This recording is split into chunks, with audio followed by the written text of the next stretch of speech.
नमस्कार। नमस्कार आदरणीय मित्रों, मैं doctor Rajkumar Soni health by acupressure channel में आपका हार्दिक स्वागत करता हूं।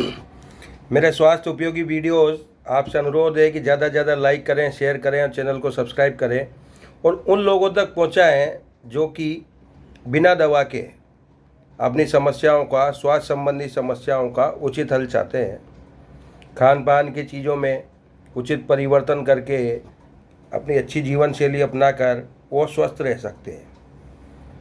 तो आज का विषय इसी आधार पर है। आज हमारा विषय, इस पे मैं पहले भी वीडियो बना चुका हूँ, सेहतमंद आहार कौन सा। आज भी उसी का भाग 2 है और कुछ उसका शामिल है और कुछ नया है। तो ये उपयोगी वीडियो साबित होने जा रहा है। आपसे फिर से अनुरोध है, नए भी जो देखें हैं चैनल को सब्सक्राइब कर लें और अपने प्रियजनों तक ज़्यादा से ज़्यादा शेयर करें। अपने प्रियजनों तक ज़्यादा से ज़्यादा शेयर करें। किसी भी बीमारी के लिए हमारे पास उपचार जैसा उपलब्ध है। अगर नहीं है तो हम उसके लिए कोई दवा नहीं करते, किसी भी पेथी का हम विरोध नहीं करते। जो जिस तरह की दवाएं गोली खा रहा है वो अपनी दवाई गोली खाता रहे और अपना ट्रीटमेंट लेता रहे। हमारा किसी भी दवा आदि से कोई काट नहीं है, कोई काट नहीं है किसी पद्धति से। हाँ, अगर डॉक्टर आपको सलाह देता है तो आप उस दवा को छोड़ सकते हैं। बाकी अन्य कई समस्याओं का बिना दवा के हम उपचार दे सकते हैं और देते हैं। कई ऐसे रोगी मैंने ठीक किए हैं जो काफ़ी समय से परेशान थे। ये तो आज का विषय है कि आहार संबंधी अन्य और जानकारी पार्ट 2 कि किस तरह के आहार को किस तरह से समझें। ये देखिए, इसके अंतर्गत हमने 4 चैप्टर लिए हैं। 4 चैप्टर लिए हैं। हानिकारक जो है, हानिकारक संयोग। संयोग मतलब किसके साथ क्या न खाएं, किसके साथ क्या न खाएं, ये वाली चीज़। नंबर 2 आपके हितकारी संयोग यानी लाभकारी संयोग, किसके साथ क्या खाएं।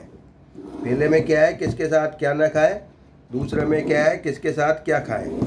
तीसरा है या कि ज़्यादा खा जाए कोई चीज़, स्वाद के मारे अजीर्ण हो जाए तो क्या करें। जैसे मैंने दिन में आज बढ़िया भोजन किया और मुझे 2:30 बजे मैंने भोजन किया तो दोबारा शाम को अभी तक भूख नहीं लगी।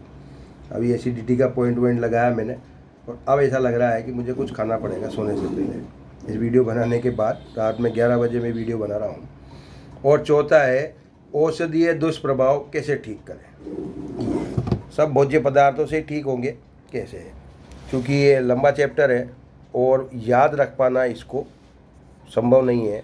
तो कुछ मैं अध्ययन से ही आपको बताऊंगा और वो इसलिए ज़रूरी है कि गलत बताने से अच्छा है कोई चीज़ गलत, क्योंकि यूट्यूब जो है, यूट्यूब पे कई इस तरह के फॉर्मूले बताए जाते हैं, चमत्कारी उपचार। मैं खुद यूट्यूब पे सबसे कहता हूँ, अब चूँकि मेरा भी यूट्यूब पे चैनल है तो मैं इसलिए डिस्क्लेमर सबसे पहले ये कि इसको और भी परख लें। व्यक्ति से व्यक्ति इसके रिजल्ट अलग होते हैं। किसी को दूध सूट करता है, किसी को दूध दस्त लगाता है, किसी को कब्ज करता है। तो सब व्यक्ति से परिणाम अलग अलग होते हैं। रिजल्ट्स उसमें दवाई पे भी लिखा होता है, कोई खुराक पे भी लिखा होता है, रिजल्ट्स में वेरी पर्सन टू पर्सन। दिखाया जाता है, अभी वीडियोज आ रहे हैं, गठिया का इलाज, गठिया के दर्द का इलाज, घुटना ठीक कर देंगे, जवानों की तरह दौड़ेंगे, पैरागॉन की चप्पल से, जैसे पैरागॉन के कैलीपर्स और वो वॉक, मॉर्निंग वॉकर, बहुत सारी चीज़ें आई और चली गई, है ना। बीच में संधिशुदा तेल खूब चला, संधिशुदा की 3 शीशियाँ, और अभी वापस से वो संधिशुदा के ही वो आने लगे। जॉइंट पेन, और उसमें अब उन्होंने एक चीज़ नई जोड़ दी, भगवान का नाम। देखिए श्री कृष्ण तेलम, देखिए श्री राम तेलम, श्री अम्बे माता तेलम, इस तरह से। तो वो कुल मिला के आयुर्वेद पहले नहीं था क्या? आयुर्वेद पहले भी था, आज भी है, लेकिन अब क्या है कि उसकी पैकेजिंग बदल बदल के उसको महंगा किया जा रहा है। इस मामले में पतंजलि की दवाएं बहुत सस्ती और सुलभ है, ऐसी बात नहीं। पतंजलि का मैं एजेंट नहीं हूँ, लेकिन काफ़ी चीज़ें बढ़िया है। तो देखिए क्या चीज़ किसके साथ नहीं खानी चाहिए, पहले हम उस पर विचार कर रहे हैं, उसका जानकारी दे रहे हैं। दूध के साथ हमें क्या क्या नहीं लेना चाहिए, दूध के साथ हमें क्या क्या नहीं लेना चाहिए। दही नहीं लेना चाहिए, नमक नहीं लेना चाहिए, इमली नहीं लेनी चाहिए, खरबूजा नहीं लेना चाहिए, बील का फल होता है, बेल फल उसको कहते हैं, नहीं। नारियल नहीं, मूली नहीं, मूली के पत्ते नहीं, तोरई नहीं, गुड़ या गुड़ का हलवा नहीं, तिलकुटा नहीं, है ना, या तेल नहीं, कुल्थी नहीं, सत्तू नहीं, और खट्टे फल नहीं, और खटाई किसी भी तरह की ये दूध के साथ वर्जित है। वैसे अगर एलोपैथी वाले से बात करेंगे तो नहीं, वो एसिड मिलके दूध दही बन के ही पचता है, लेकिन हमें बाहर से दही बना के नहीं लेना है दूध को, यानी कि दही जो है वो दोनों जो है एक साथ नहीं लेने हैं। ठीक, अब दूसरा लीजिए, दही के साथ क्या नहीं लेनी है। दही के साथ नहीं खाने वाले संयोग जो है इधर, खीर नहीं लेना, दूध नहीं लेना, पनीर नहीं लेना, गरम खाना नहीं खाना, गरम वस्तु नहीं, खरबूजा, ये सब दही के साथ नहीं लेने हैं। ये दही से पराठा खाते हैं, पंजाबी लोग ज़्यादा खाते हैं, लेकिन वो दही का, और लस्सी पी जाते हैं दही के साथ, दही वो उसके खाते ही पराठे के साथ, तो कुछ अहितकारी संयोग होता होगा, लेकिन पी रहे हैं, बरसों से पी रहे हैं, लेकिन कुछ गड़बड़ जो होती है वो कुछ गड़बड़ कैसे है। मट्ठा ज़्यादा बढ़िया है, सुपाच्य है। खीर के साथ क्या नहीं खाना चाहिए, खीर के साथ खिचड़ी नहीं खाए, कटहल नहीं खाए, खटाई नहीं खाए, सत्तू नहीं खाए, शराब नहीं पिए, है ना। शहद के साथ मूली, अंगूर, बरसा का जल, गर्म वस्तु है, गर्म जल, ये नहीं खाने हैं सर। शहद बहुत महिलाओं को जो है शहद के साथ गर्म पानी लेने की बहुत, और विज्ञापन भी आता है डाबर हनी, जो नहीं लें, बहुत गर्मी करता है, पेट में अल्सर कर देगा, छाले कर देगा, हाथों में घाव कर देगा। 1 महीने अगर आपने पी लिया तो पाइल्स की प्रॉब्लम शुरू हो जाएगी, परमानेंट गर्मी रह जाएगी, बड़ी मुश्किल हो जाती है। मत करिए, पाचन क्रिया या वो छछरा होने के चक्कर में दही के साथ गर्म पानी के साथ शहद नहीं लीजिए। शीतल जल के साथ मूंगफली नहीं खानी है, घी नहीं खाना है, तेल नहीं खाना, तरबूज, अमरूद, जामुन, खीरा, ककड़ी, है ना, गर्म दूध या गर्म पेय पदार्थ शीतल जल के साथ नहीं लेने। घी के साथ शहद नहीं लेना है, बराबर मात्रा में नहीं लेना है। खरबूजे के साथ लहसुन, मूली के पत्ते, दूध, दही नहीं लेने। तरबूज के साथ पुदीना, ठंडा पानी नहीं लेना है। चाय के साथ ककड़ी, खीरा नहीं लेना है। चावल के साथ सिरका नहीं खाना है। ये तो हुए अहितकारी संयोग। अब हितकारी संयोग क्या है, देखिए आप। खरबूजे के साथ शक्कर, हमारे यहाँ पना बनता है, राजस्थान में पना कहते हैं, खरबूजे की खीर मान लो उसको, चाशनी हो जाती है उस शक्कर की, और वो उसके बाद खाया जाता है। इमली के साथ गुड़, आम के साथ गाय का दूध, अमरूद के साथ सौंफ, ये सब हितकारी है, लिए जा सकते हैं। केले के साथ इलायची, तरबूज के साथ गुड़, खजूर के साथ दूध, मकई के साथ मट्ठा, मक्का की गर्मी दबाने के लिए। लोग ऐसी भरी गर्मी में मक्का की रोटियां खा रहे हैं, गलत कर रहे हो। मिस्सी रोटियां अभी नहीं खानी है ना, खा रहे हैं। खजूर के साथ दूध बिल्कुल लेना है। चावल के साथ दही, मूली के साथ मूली के पत्ते, है ना। चावल के साथ नारियल की गिरी, चावल में पोहे में डाली जा सकती है। बथुआ के साथ दही का रायता या बथुआ की कड़ी दही के साथ, है ना। अनाज या दाल के साथ दूध दही चलेगा, और गाजर और मेथी का साग लिया जा सकता है एक साथ। अब ज़्यादा खा लिया पी लिया, तीसरा चैप्टर क्या था उसमें, कि ज़्यादा खा लिया पी लिया कोई चीज़, स्वाद में ज़्यादा खाने में आगी डकारें आ रही है, हिचकी, उल्टियाँ इस मौसम में, तो जैसे कि जहाँ ये एक इसमें एक लाइन जोड़ लें कि जहाँ आपको ये सोचना पड़े कि खाऊं कि नहीं खाऊं, तो नहीं खाना अच्छा है। कोई कितनी जिद करे, शरीर आपका है, दुख आप पाएंगे। अभी मेरे एक मित्र ने सजेस्ट किया था आधा 1 घंटे पहले कि भाई साहब, रिश्तेदार भी है छोटा भाई, कि भाई साहब होटल में खाना खाने चलते हैं। उसने सुबह से नहीं खाया था। मैंने कहा भैया मैंने तो ज़्यादा खा लिया है, मेरे तो परेशानी हो रही है, तो मैं तो ब्रेड लेके जाऊंगा, और ज़रूरत पड़ी तो रात में ब्रेड खाऊंगा दूध से। मुझे हल्का खाना है और उसको भारी खाना था, लेकिन शरीर अपना है, क्षमा मांग के मैं चला आया, क्योंकि मैं खा तो लेता, फिर क्या होता, रात में भुगतना अपने को ही पड़ता। तो कुछ देखिए आप, क्या ज़्यादा खा लें तो क्या हो जाता है, और उसको कैसे सुधारा जा सकता है। देखिए, केले को खा लें हैं तो 1-2 छोटी इलायची, आम को खा लें तो 2-4 जामुन अथवा दूध पी लो, अथवा सौंठ जो है, सौंठ के चूर्ण की गोली गुड़ में बनाकर खाना। जामुन ज़्यादा खा लें तो इसमें लिखा हुआ है 2 आम तो ज़्यादा हो गया, इसके बजाय इसमें नमक ज़्यादा सही है। आम, अगर जामुन वैसे ही अपच कर रहा है, फिर 2 आम खा लें, वो अलग अजीर्ण कर देंगे। खरबूजा केवल कोरा खरबूजा बहुत नुकसान करता है मित्रों, बहुत गर्मी करता है। 2-3 फांकियाँ आपने खा ली तो पेट में ऐंठन आ जाती है, गैस पास नहीं होती है, मेरा व्यक्तिगत अनुभव है, अधिकांश व्यक्तियों को यही है। तो मैंने किसी से पूछा था, वेद जी से पूछा, एक हमारे मित्र भी हैं, सीनियर हैं वैसे तो बहुत उम्र में, मैंने कहा ये खरबूजा खाने का साइड इफ़ेक्ट, तो उन्होंने इलायची डालने की कहा कि इलायची खा लें। तो मैंने उसके बाद खरबूजे की फाँक पे इलायची की पाउडर छिड़क के खाया, उसको काफ़ी सा सबसे बढ़िया है। चीनी का शरबत इसने बताया, आधा कप। तो खरबूजा खाइए मत, आप पड़ा ही खाइए, पड़ा ही खाइए। पड़ा खाने का मतलब खरबूजे में गुट्टे करके, उसके छोटे छोटे गुट्टे करके गट्टे, और उनमें शक्कर डालिए और चाशनी बनने तक उसको पिघलने दीजिए, तब खाइए। खरबूजे की गर्मी दबेगी। तरबूज नमक या लौंग डालें, काला नमक डालो तो बहुत बढ़िया। सेब में गुलकंद अथवा दालचीनी 1 ग्राम। सबसे बढ़िया तो जो है नमक काली मिर्ची डाल लो, दालचीनी भी गर्मी करती है। सेब में गुलकंद डालेंगे, इससे बढ़िया सेब क्यों खा रहे हैं। सेब का भी मुरब्बा बनता है, तो गुलकंद तो वो चीज़ अलग ही हो जाएगी, इसलिए नमक डाल के काली मिर्ची डाल के खा लो। अमरूद में सौंफ डाल के खा सकते। अमरूद ज़्यादा खाने में आ जाए तो क्षमा करें, मैं ये बता रहा था कि ज़्यादा खाने से अजीर्ण हो गया, इसमें डाल के खाने की ज़रूरत नहीं है। ज़्यादा खाने से अजीर्ण हो गया, चैप्टर दूसरा था, तो वो क्या करें, है ना। अमरूद ज़्यादा खा लिए, पच नहीं रहे तो सौंफ खा लें। नींबू ज़्यादा हो गया तो नमक चख लें। बेर ज़्यादा खा लिए तो गन्ना चूस लें, है ना, अथवा गर्म पानी पी लें। गन्ना अगर ज़्यादा खाने में आ गया, उससे अजीर्ण हो गया, तो आप बेर खा लें। तो गन्ना और बेर का कॉम्बिनेशन साथ रखें। जैसे मैंने गन्ना और बेर एक साथ कब आते हैं घर में, अधिकतर दिवाली की पूजा के समय। गन्ने साइडों में लगते हैं और बेर उस कलश में रखे आते हैं, तो साथ में खाएं।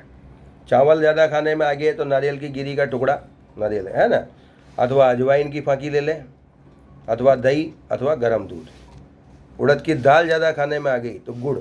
अभी मेरे उड़द की दाल, मैंने रात दिन में उड़द की दाल की चीज़ें थी, अब मैं गुड़ का प्रयोग करके देखता हूँ आज कितना सफल होता है।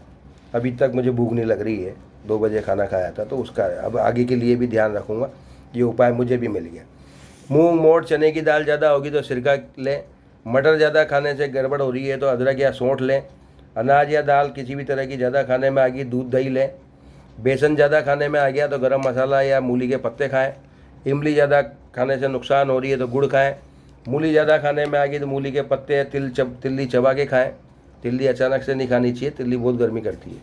मेथी दाना भी नहीं खाना चाहिए, पाउडर बना के एकदम से, बहुत गर्मी करता है। बैंगन खाने से अगर दिक्कत है तो सरसों का तेल, यानी कि बैंगन को सरसों के तेल में ही छोंके, ज़्यादा बढ़िया है। बैंगन सोच समझ के ही खाएं। शकरकंद से दिक्कत है तो गुड़ खाएं। जमीकंद भी वही शकरकंद ही है, गुड़। मक्का से अगर परेशानी है, मक्का गर्मी कर गई है, ये बहुत अच्छा उपाय मुझे भी पढ़ने को मिला, और मैं हमेशा ध्यान रखूँगा भविष्य में भी कि जिस दिन मैं मक्का की रोटी या मक्का के ढोकले खाऊंगा सर्दी में भी, तो मैं छाछ जरूर लूँगा, तो वो उसकी गर्मी को दबाता है। वरना मक्का खाने के बाद आपने महसूस किया होगा, ज्वार मक्का खाने के खिंचाव होने लगे था शरीर में। इवन मक्का के खिचले खाने में भी, एक खिचला खाया और अलग ही जलन मचने लग जाती थी, तो अब वो उसका उपाय हमारे पास होगा, साथ ही करेंगे। आगे चलिए, इसमें घी ज़्यादा हो गया, शरीर ज़्यादा खा लिया और अपच हो गया तो काली मिर्च अथवा गर्म पानी पीजिए। बदबूदार या पुराना घी खाने में आ गया, उससे अजीर्ण हो गया, नींबू का रस पीजिए। खीर पच नहीं रही तो काली मिर्ची खाइए। लड्डू खा लिए ज़्यादा तो पीपल का चूर्ण खाइए, है ना। पूरी कचौरी ज़्यादा खाने में आ गई, आज जैसे खाई, तो आपके गर्म पानी पीजिए। अमरूद का कफकारी दुर्गुण है, अमरूद जो खाते हैं तो उसमें कफ जमता है, कफ वाले लोगों को नुकसान करता है, तो नमक काली मिर्ची लगा के खाएं अमरूद को, वैसे ही तुरंत ही उसे ठीक करने के लिए। खुमानी आती है, खुरमानी मैंने खाई नहीं, खुमानी फली कहते हैं उसको, ठंडे पानी पीजिए। मूंगफली अगर दुष्प्रभाव कर रही है, मूंगफली के लिए विशेष लिखा होता है, ज़्यादा अगर एक मुट्ठी मूंगफलियाँ छील के खा जाए आदमी स्वाद में तो चक्कर आ सकते हैं। गर्मी बहुत करती है तो गाय का मट्ठा छाछ पिलाया उस व्यक्ति को। मेरे को तो कई बार शिकायत हो चुकी, तो मैं मूंगफली खाता नहीं हूँ, नमकीन में से मूंगफलियाँ हटा देता हूँ सिकी हुई। तो वैसे तो उन चीज़ों से दूर रहें तो बढ़िया, फिर भी इसमें उपाय बताया ये। अब किसी के औषधीय दुष्प्रभाव हो गए, वीडियो लंबा हो रहा है लेकिन बहुत काम की चीज़ है, इसको पूरा करना आवश्यक है। कि औषधीय दुष्प्रभाव, किसी भी चीज़ की बीमारी का जो दुष्प्रभाव है, जैसे कुनेन की गर्मी से दिमाग में चक्कर आना, तबीयत घबराना, नींबू का प्रयोग करें। किसी भी औषधि में विटामिन सी बेस्ट है, लिमसिक गोलियां देते हैं, नींबू सबसे श्रेष्ठ है, घर में उपलब्ध है। टमाटर खिला दो। और भी कई तरह की जो सल्फा ड्रग्स हैं जिनसे नुकसान होते हैं, तो नींबू का प्रयोग किया जाता है। विटामिन सी घर में उपलब्ध, नींबू सबसे आसान। और भी एलोपैथी दवाइयों के प्रयोग से छाले वाले पड़ जाए शरीर में, तो आंवले का मुरब्बा, आंवला, नींबू और गुलकंद। आंवले का मुरब्बा, एक बार मुरब्बा खा लो, एक बार गुलकंद खिलाओ, और गर्म और उष्ण वीर्य वस्तुओं के सेवन से शरीर में गर्मी, अंदर की जलन, उष्ण वीर्य चीज़ें ये भी हो सकती है कि आपने बाजीकारक औषधियाँ खा ली। बाजीकारक औषधियाँ से मतलब आजकल जो दिखा रहे हैं यूट्यूब पर सब में शक्तिवर्धक दवाएं आपको युवा बनाएं। मित्रों, मेरी उम्र 48 वर्ष है और अगर आप प्रसन्न हैं, सब है, तो चेहरे को देख सकते हैं। बालों पे बच जाइए, बालों का मैं कोई इलाज भी नहीं बताऊंगा बालों का मैं इलाज भी नहीं बताऊंगा। तो आप देख सकते हैं कि 48 वर्ष का व्यक्ति जितना स्वस्थ दिखना चाहिए, भगवान की दया से मैं दिख रहा हूँ और हूँ भी। काफ़ी बीमारियों पे मैंने काबू पाया है, आप लोगों के आशीर्वाद से बिना दवा के ठीक किया है। तो अगर कोई ऐसी गर्मी बढ़ गई है शरीर में, जैसे उड़द के लड्डू किसी ने खाए, नहीं पचे, तो सफ़ेद जीरा और मिश्री बराबर मात्रा में मिलाकर 1 चम्मच फाँकी लेकर पीना। सौंफ और जीरे की तो तासीर ठंडक होती है, लेकिन अजवाइन की तासीर गर्म होती है। या सूखा धनिया दाना और मिश्री मिलाकर 1 चम्मच पानी के संग लेना। ये दोनों जो प्रयोग है, ये चबा चबा के मुंह में घुलते जाए, ख़त्म हो जाए, उसके बाद पानी पीना है। इनको सीधे पेट में फाँकी नहीं मारनी है। एक जिस व्यक्ति को एक समस्या है कि खाते ही वो दस्त जाता है, कईयों को ये समस्या, खाया और फ्रेश होने चले गए, उपद्रव मच जाता है, एसिडिटी बढ़ जाती है। तो एक तो वो एसिडिटी का पॉइंट लगा लें या नीला रंग लगा लें खाना खाने से पहले। दूसरा, खाना खाने से पहले 1 से 2 गिलास सादा पानी पी लें। और तीसरा, खाने के बाद 1 चम्मच सूखे धनिए के पाउडर में हल्का सा काला नमक की फाँकी रोज़ मारना शुरू कर दे। और वो फाँकी मार के वो चूसे उसको करा, विदिन 7 डेज ये समस्या कंट्रोल हो जाएगी, 7 दिनों के अंदर।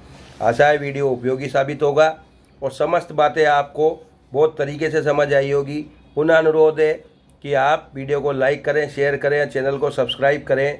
रेगुलर वीडियोस डलेंगे और मैं कोशिश करूंगा रोज़ एक वीडियो डालूं। जल्दी मैं एक सीरीज़ बनाने जा रहा हूं, जिसकी शुरुआत कल से हो जाएगी, कल या परसों से ही, यानी कि 7-8 तारीख से ही। और 10-12 वीडियो के अंदर मैं बेसिक एक्यूप्रेशर की ट्रेनिंग दूंगा।